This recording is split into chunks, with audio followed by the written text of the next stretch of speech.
कोई आम बुक नहीं है। ये बुक कौन सा बुक है? हमारे देश को चलाने के लिए जो विधि व्यवस्था है वो इसी बुक में लिखा गया है। ठीक है, हमारे देश को चलाने के लिए क्या है? एक विधि व्यवस्था है, उस व्यवस्था को इसके अंदर लिखा गया है। और ये एक ऐसा आदमी है जो कि दलित समाज से आते हैं। किस समाज से आते हैं? दलित समाज से आते हैं।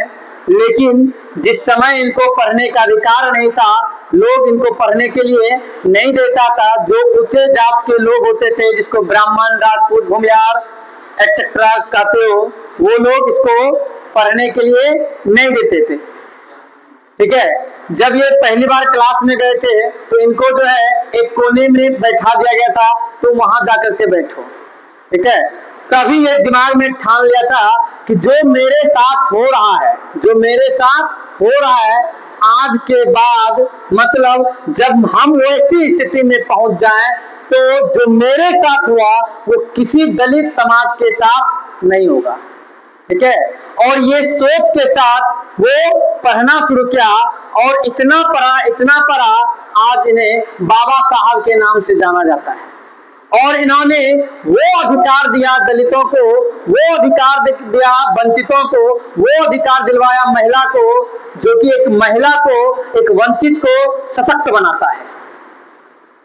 यह है हमारे बाबा साहब अंबेडकर जी का परिचय। ठीक है, अब वो अधिकार क्या क्या दिए हैं?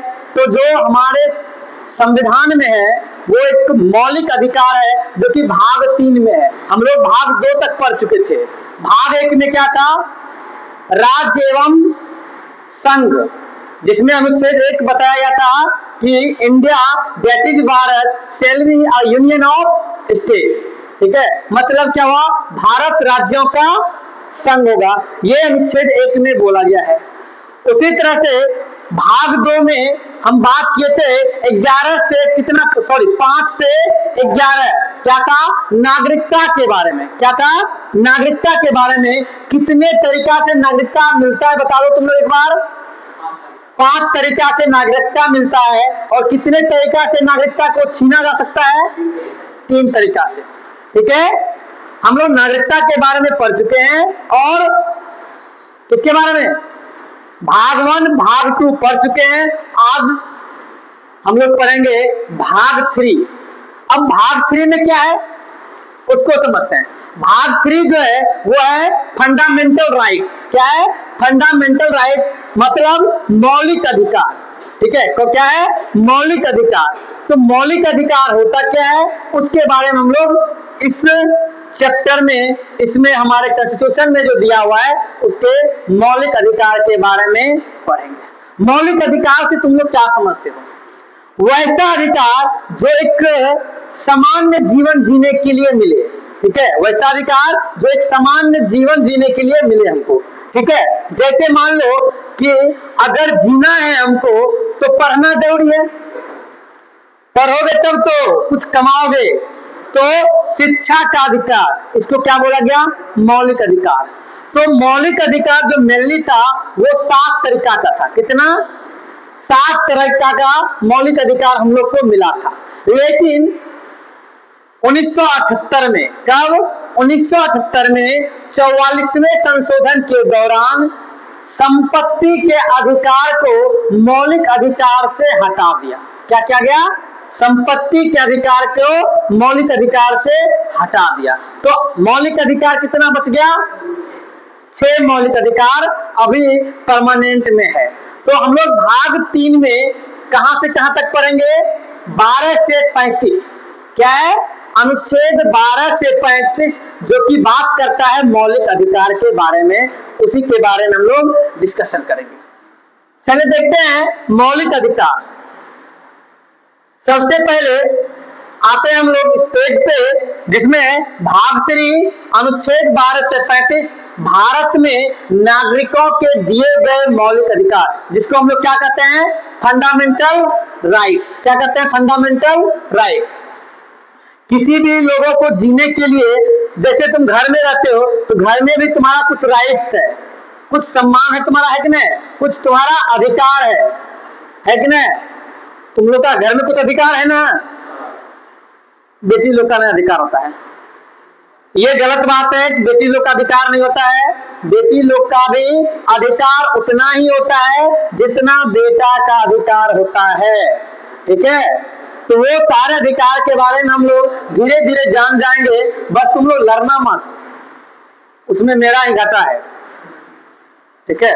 हम रोज लड़ेगा से। चलो क्या बात कर रहे हैं, भाग 3 अनुच्छेद 12 से 35 भारत में नागरिकों को दिए गए मौलिक अधिकार होते हैं। कोई दिक्कत आते हैं। इनका मुख्य उद्देश्य क्या है, नागरिकों की स्वतंत्रता की रक्षा करना, सरकार की शक्ति को सीमित करना, सभी नागरिकों को समान अवसर देना। अब क्या बात बोला गया कि फंडामेंटल राइट्स जो है उसका मुख्य उद्देश्य क्या है, जो लोग है वो क्या है, उसको स्वतंत्रता देना। दूसरा क्या है, सरकार की शक्ति को सीमित कर देना। अब सरकार का शक्ति क्या है, मान लो आज हम सरकार के खिलाफ कुछ बात करते हैं, अगर फंडामेंटल राइट हमको नहीं दिया हुआ रहता तो क्या बोलता सरकार, अरे इसको पकड़ो, उठा के जेल में पटक दो पहले, ठीक है, क्योंकि ये सरकार के विरोध में बात कर रहा है कि नहीं। जब तुम सरकार के विरोध में बात करोगे तो सरकार तुमको उठा के जेल में डाल देता। अगर मौलिक अधिकार नहीं रहता, हम लोग को बोलने का आजादी है, अभिव्यक्ति है, क्या है, अभिव्यक्ति है।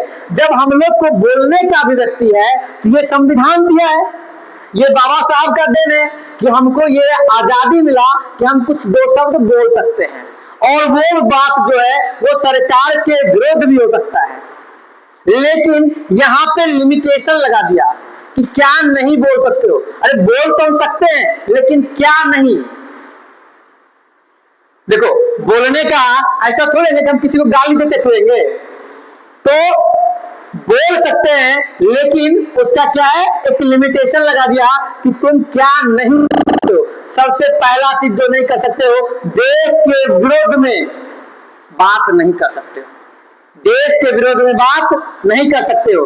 कोई ऐसा संगठन नहीं बना सकता हो जिससे क्या हो, देश विरोधी गतिविधि को क्या मिले, उत्साह, मतलब क्या हो, बढ़ावा मिले। समझ आ गया, ठीक है। तो ये अधिकार बोला गया था। आगे बढ़ते हैं।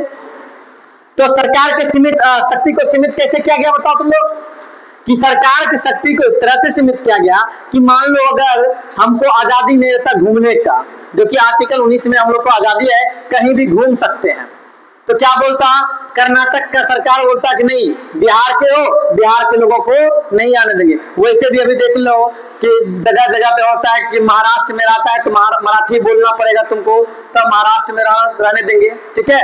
तो जगह जगह पे ये सब चीज होते रहता है, लेकिन अभी तो कम हो रहा है। अगर संविधान में ये अधिकार हमको नहीं देता तो हम क्या करते, कुछ नहीं करते, कुछ नहीं कर सकते थे।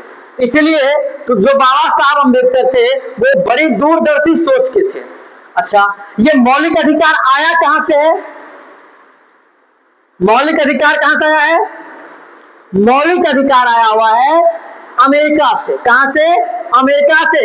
जितना भी अधिकार का बात होगा, याद रखना, जो भी अधिकार का बात होगा वो अमेरिका से लिया गया है, ठीक है। अधिकार का बात होगा कहां से लिया गया है, शासन का बात यूके से, ब्रिटेन से लिया गया शासन का बात। समझ, जितने भी शासन से रिलेटेड आएगा ना क्वेश्चन, उसका आंसर क्या होगा, यूके, क्योंकि भारत पे राज कौन किया है, यूके। इस तरह से याद रखना, भारत पे शासन कौन किया, ब्रिटेन वाला, तो मतलब शासन का सारा व्यवस्था कहां से ले लिया गया है, ब्रिटेन से। कोई दिक्कत नहीं ना, आगे बढ़ते हैं। अच्छा, एक है क्या, सभी नागरिक को समान अवसर देना। अब जितने भी नागरिक है उसको क्या देना, समान अवसर देना। अब मान लो कि हम बहुत गरीब हैं, ठीक है, कोई अमीर आदमी है, हो सकता है ना, समाज में अमीर गरीब ऊंच नीच छोटा बड़ा सब होता है ना। तो मान लो ये है, अब हम लोग का मेरा मन है पढ़ने का, ठीक है, स्कूल गए, कपड़ा गंदा है तो क्या करेगा, जो ऊंचे जात के लोग होंगे वो क्या करेगा, भगा देगा हमको, ठीक है। यही चीज ना हो, अंबेडकर जी ने इसमें क्या कर दिया गया, क्या बोला? सभी नागरिक को समान अवसर दिया जाएगा, चाहे वो गरीब हो अमीर हो, ऊंच हो नीच हो, जो भी है वो भारत का नागरिक होना चाहिए और वैसे भारत के नागरिक को हम समान अवसर देंगे। क्या देंगे? समान अवसर देंगे। कोई तरह का दिक्कत बताओ इसको समझने में, इस स्लाइड को समझने में कोई दिक्कत नहीं ना? चलो आगे बढ़ते हैं हम लोग। क्या है बता रहे हैं? इन अधिकारों को लागू कराने के लिए नागरिक सीधे सुप्रीम कोर्ट ऑफ इंडिया या हाई कोर्ट ऑफ इंडिया में जा सकता है। मतलब अगर ये सारा नियम लागू नहीं होता है तो इसको लागू करवाने के लिए तुम सुप्रीम कोर्ट और हाई कोर्ट जा सकते हो। सुप्रीम कोर्ट और हाई कोर्ट जा सकते हो। समझ आया? अगर मान लो कि तुम्हारा कोई क्या करता है, अभिव्यक्ति की आजादी छीनता है, बोलने की स्वतंत्रता को छीनता है, तो तुमको क्या होगा कि तुम जाओ सुप्रीम कोर्ट। कहां जाओ? सुप्रीम कोर्ट या फिर हाई कोर्ट, जहां से तुमको क्या मिल जाएगा? ये अधिकार मिल जाएगा। समझ में आया? तो अधिकार के लिए कहां जाना पड़ेगा तुमको? Supreme court. ठीक है, आओ देखते हैं हम लोग। पहला है अनुच्छेद 12 से 13। क्या है? अनुच्छेद 12 से 13। अनुच्छेद 12 क्या कहता है? स्टेट्स की परिभाषा। ये समझना, स्टेट्स राज्य। संविधान के अनुसार राज्य क्या है? सुनना, संविधान के अनुसार राज्य जो है, क्या बोले हम? राज्य जो है संविधान के अनुसार सबसे पहले तो क्या हो जाएगा? भारत सरकार, वो भी क्या है? एक स्टेट्स है। भारत सरकार क्या है? एक स्टेट्स है। दूसरा राज्य सरकार, मतलब क्या बोले? भारत सरकार, राज्य सरकार। क्या यही सिर्फ स्टेट होगा? क्या यही स्टेट होगा? भारत सरकार और राज्य सरकार केवल नहीं, इसके द्वारा जितने भी सरकारी तौर पर चलाए गए कंपनियां हैं, संस्था है, वो सब क्या होगा? स्टेट्स का डेफिनेशन होगा। जैसे मान लो टाटा ग्रुप ऑफ कंपनी है, ठीक है, वो भी क्या है? एक स्टेट्स है। क्या है? स्टेट्स है। ओएनजी है, वो भी क्या है? एक स्टेट्स है। मतलब संविधान के अनुसार एक बॉडी जो है वो क्या बनता है? स्टेट्स बनता है, जिसके अंदर कई सारे ग्रुप ऑफ पर्सन जो है वर्क करता हो। कई सारे ग्रुप ऑफ पर्सन क्या करता हो? वर्क करता हो, वर्किंग हो, उसको हम स्टेट्स बोलते हैं। संविधान के अनुसार स्टेट्स करते हैं उसको। अब मान लो कि तुम टाटा ग्रुप ऑफ कंपनी में काम करते हो और वहां पे तुमको बोलने का आजादी छीन लिया गया कि तुम कुछ बोल नहीं सकते हो। कंपनी में कुछ भी गड़बड़ होता है तुम नहीं बोल सकते हो। तुम्हारा शोषण किया जाएगा, तुमको घूमने के लिए नहीं दिया जाएगा, तुमको 8 घंटा से ज्यादा मजदूरी करवाएगा। तो तुम कहां जाओगे? कोर्ट में जाओगे, सुप्रीम कोर्ट में। किसके खिलाफ? टाटा ग्रुप ऑफ कंपनी के खिलाफ। समझ में आया क्या हम कहना चाह रहे हैं? जो ग्रुप ऑफ कंपनी होता है वो क्या होता है? स्टेट्स, खुद में एक स्टेट्स होता है। समझ में आया? संविधान के अनुसार वो क्या है? स्टेट्स है। तो बोला गया कि क्या बोले हम? कंपनी। और देख रहे थे इसमें लिखा हुआ है कौन कौन है। भारत सरकार तो होगा ही होगा, उसके बाद कौन होगा? राज्य सरकार होगा, उसके बाद संसद। कौन कौन? भारत सरकार, राज्य सरकार, संसद, उसके बाद राज्य विधानमंडल, उसके बाद सरकारी संस्थान, उसके बाद सरकारी नियंत्रण करने वाला निकाय। निकाय का मतलब होता है सिस्टम, जो कि सरकारी को नियंत्रण करता है। ठीक है, बहुत जैसे भेल हो गया, भेल कंपनी है।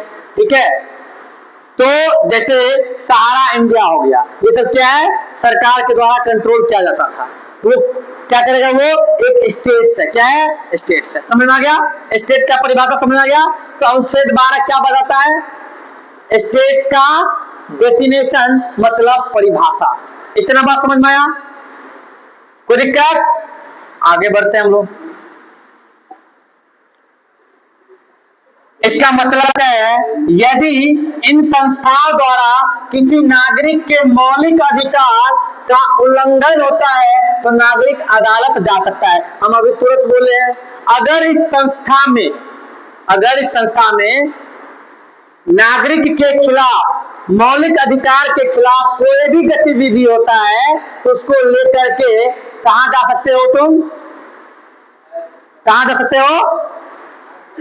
हाई कोर्ट या फिर सुप्रीम कोर्ट, दो कोर्ट में जा सकते हो। लोअर कोर्ट में नहीं, डिस्ट्रिक्ट कोर्ट में नहीं। कहां पे? हाई कोर्ट और सुप्रीम कोर्ट में। मौलिक अधिकार का सुनवाई कहां पे होगा? दो कोर्ट में, एक हाई कोर्ट में, दूसरा सुप्रीम कोर्ट में। लोअर कोर्ट में, डिस्ट्रिक्ट कोर्ट में, सब डिविजनल कोर्ट में नहीं हो सकता है। मौलिक अधिकार का यहाँ सुनवाई होगा? नहीं होगा। कहां पे होगा? हाई कोर्ट में या फिर सुप्रीम कोर्ट में होगा। कोई दिक्कत? अब चलते हम लोग अनुच्छेद 13 में। अनुच्छेद 12 समझ में आ गया? क्या बोला अनुच्छेद 12? राज्य की परिभाषा क्या है? वैसे संस्थान, पहले तो भारत सरकार, राज्य सरकार और जो सरकार के द्वारा चलाया जाता हो संस्थान, उसको क्या कहेंगे? स्टेट्स बोलते हैं। कोई दिक्कत नहीं ना? उसके बाद क्या है? अनुच्छेद 13 क्या बोला गया? मौलिक अधिकारों के विरुद्ध कानून अमान्य। मतलब यदि कोई कानून मौलिक अधिकारों के खिलाफ है तो वह अमान्य माना जाएगा। मान लो कि सरकार के द्वारा कोई कानून बना दिया गया, सरकार नींद से उठ करके आया और संविधान पढ़ा नहीं। आजकल तो देखने करते हो कि जो संसद बनता है एकदम मूर्ख चपाट बनता है न? सांसद बनने के लिए सबसे अच्छा क्वालिफिकेशन अगर कोई पूछे तो हमसे पूछ लेना क्या है? सबसे बड़ा क्रिमिनल हो, जल्दी संसद बनोगे, जल्दी विधायक बनोगे। जितना बड़ा क्रिमिनल उतना बड़ा विधायक बनोगे। ठीक है? उसके लिए संसद बनने या विधायक बनने के लिए मर्डर करो, ठीक है, बन जाओगे विधायक सांसद तुरंत एकदम। क्योंकि यहाँ के पब्लिक वही चाहता है कि मेरा जो नेता हो ना हमसे पावरफुल हो। कैसा पावरफुल? 4 गो बंदूक लेकर के आगे पीछे चले, उसके 2-4 गो का जब तक मर्डर नहीं हुआ है ना तब तक नेता मानते हम लोग कहाँ है? हम लोग नेता मानने करते उसी को जो क्रिमिनल है। ये देखो ना, जो जेल में है चुनाव जेल से लड़ लेता है और चुनाव जीत जाता है। कितना महान हम लोग का जनता है, हम लोग कितना महान है देखो। ठीक है, जनता का चरण हम ही लोग कितना महान है। वैसे आदमी को भी जिताते हैं जो कि जिसका एमएमएस वायरल हुआ। एमएमएस वायरल हुआ था ना, एक नाम नहीं बोल सकते हैं, ठीक है, अगर नाम बोल देंगे तो फिर गड़बड़ हो जाएगा। तो एमएमएस वायरल हुआ था, नाम नहीं बोल रहे क्या रे? सुनील कुमार पिंटू विधायक है, जिसका एमएमएस वायरल हुआ था, वो भी विधायक से जीत गया।